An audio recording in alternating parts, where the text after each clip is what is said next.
ភូមិតិរិឆានឬផ្ដើមសេចក្តីរឿងកភូមិតិរិឆានព្រឹត្តិការណ៍នៅ18មេសាពុំមែនជារឿងយល់សប្តិរបស់អ្នកនិពន្ធទេប៉ុន្តែគឺជារឿងពិតនៅដើមសតវត្សទី20នេះព្រឹត្តិការណ៍18ពសា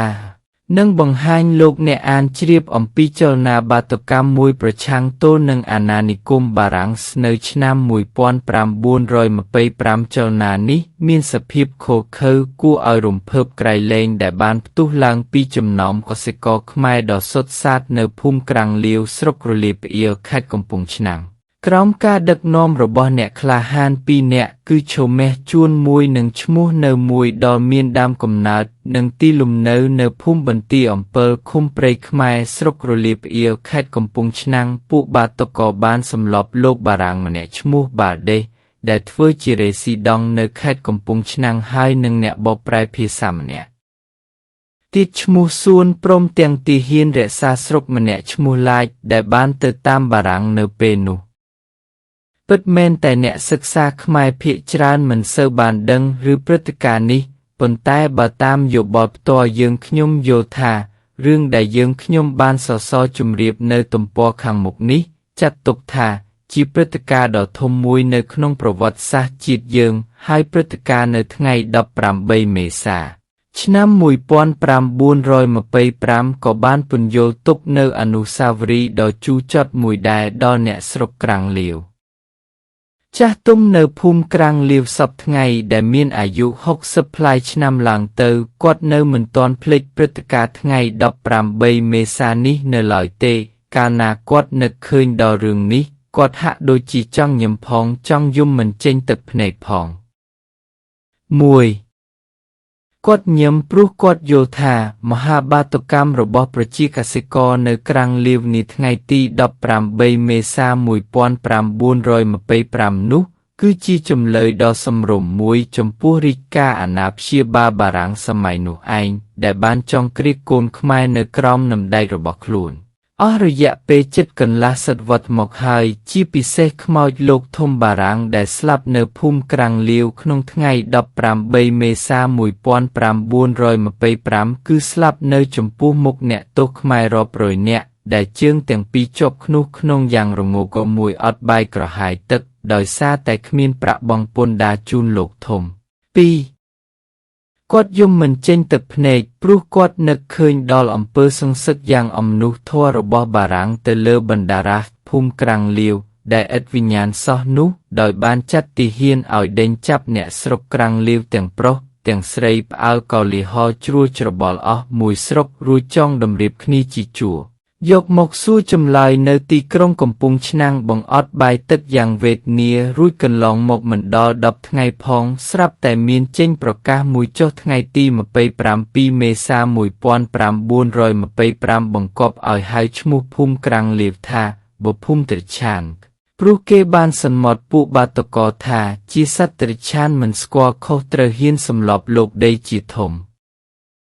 ភូមិតិរិឆានគឺជាចំណងដល់អ្នកស្រុកក្រាំងលាវបន្ទាប់ពីបានសម្លាប់បារាំងម្នាក់នោះមកក៏ភូមិតិរិឆានគឺជាកេរមរតករបស់អាណានិគមបារាំងសេះបន្ទាប់ពីបានចូលមកទីមកប្រជាជនខ្មែរនៅចុងសតវត្សទី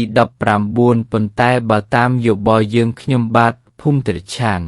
គឺជាភូមិតិរិឆានជាន់ខ្ពស់ដែលសត្វតិរិឆាននៅក្នុងភូមិនេះបានខិតខំរើបម្រាស់ពីក្រោមនឹមដែកដើម្បីទាមទារនៅអ្វីមួយដែលមនុស្សលោកត្រូវការចង់បានគ្រប់គៀនប្រយោជន៍ឲ្យបានរស់នៅសមរម្យនិងពេញលក្ខណៈជាមនុស្សឡើងវិញមុននឹងរាយរាប់ឲ្យបានពិស្ដារនៅព្រឹត្តិការណ៍18មេសា1925អ្នកនិពន្ធសូមបញ្ជាក់ជូនលោកអ្នកអានថារឿងនេះយើងខ្ញុំបាទទាំងពីរអ្នកបំរុងរៀបរៀងបោះពុម្ពផ្សាយតាំងពីឆ្នាំ1964-65ម្លេះប៉ុន្តែដែលនៅគឿងទើររហូតមកដល់ថ្ងៃនេះដោយសាររបបហេតុពីរយ៉ាងទី1គឺកាលៈទេសៈនោះរបបផ្ដាច់ការខ្មែរយើងមានឥទ្ធិពលមួយថ្ងៃបន្តិចធ្វើឲ្យអ្នកនិពន្ធមានការរារែកចិត្តខ្លះព្រោះរឿងនេះថ្វីត្បិតតែជារឿងរវាងអ្នកស្រុកក្រាំងលាវ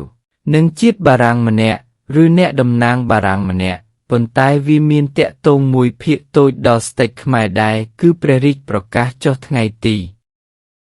27 មេសា 1925 ដែលបង្កប់ឲ្យហៅឈ្មោះភូមិក្រាំងលាវភូមិត្រឆានទី2ទៀតគឺចង់ទុកពេលស្រាវជ្រាវស៊ើបសួររឿងនេះឲ្យបានពិស្ដារសិនតែនៅតែរកមិនបានធន់ល្មមនឹងចិត្តដើម្បីនឹងធ្វើការនេះឲ្យបានឆាប់ហើយបានសពគ្រប់បណ្ឌិតនោះយើងខ្ញុំបានចែកគ្នាដូចនេះម្នាក់ស្រាវជ្រាវប្រម៉ែប្រមូលឯកសារដែលមានជាលិលាក់អក្សរម្នាក់ទៅស៊ើបសួរប្រមូលយកយោបល់អ្នកស្រុកដែលនៅចាំហើយមានអ្នកស្រុកខ្លួននៅរស់ដល់សពថ្ងៃហើយបានប្រឡូកនៅពេលនោះថែមទៀតផង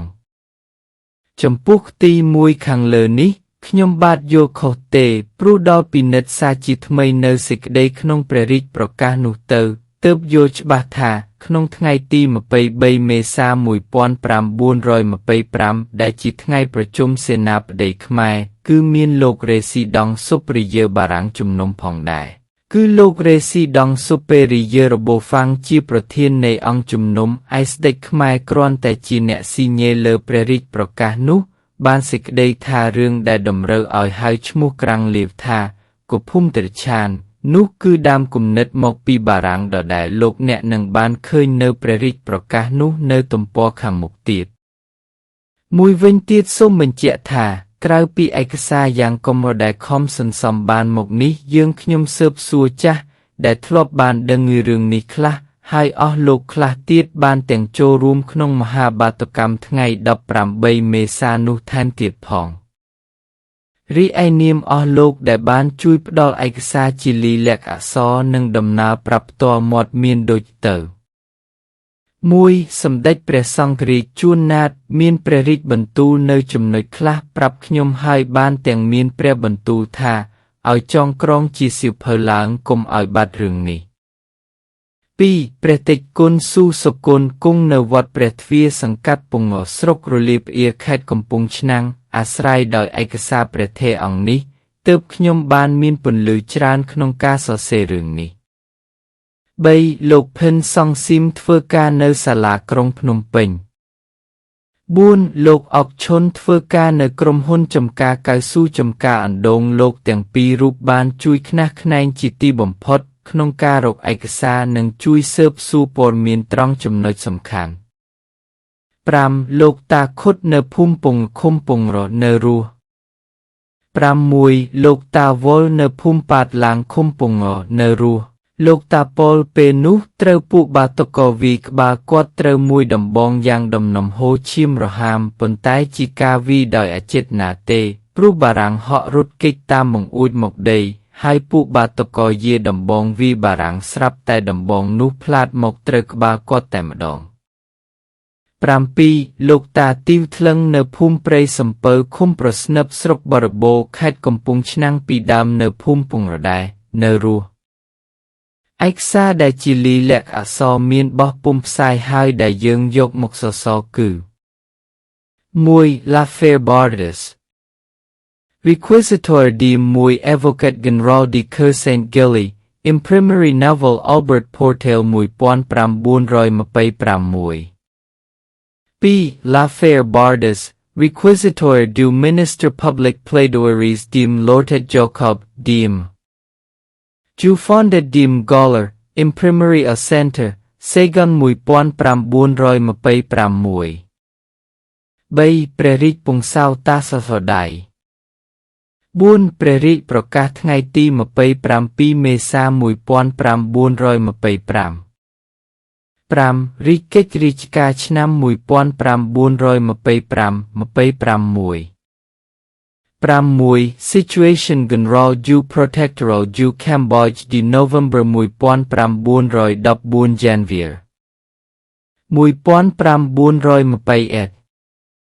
7ច្បាប់ល្បើកថ្មីក្រុងងុយដើម្បីជួយបន្ធូរបរិយាកាសលោកអ្នកអានឲ្យបានសប្បាយរីករាយយើងខ្ញុំសូមអញ្ជើញលោកអ្នកនាងអានរឿងកភូមិត្រឆានឬព្រឹត្តិការណ៍18មេសាតាមបែបប្រឡោមលោកដូចទៅ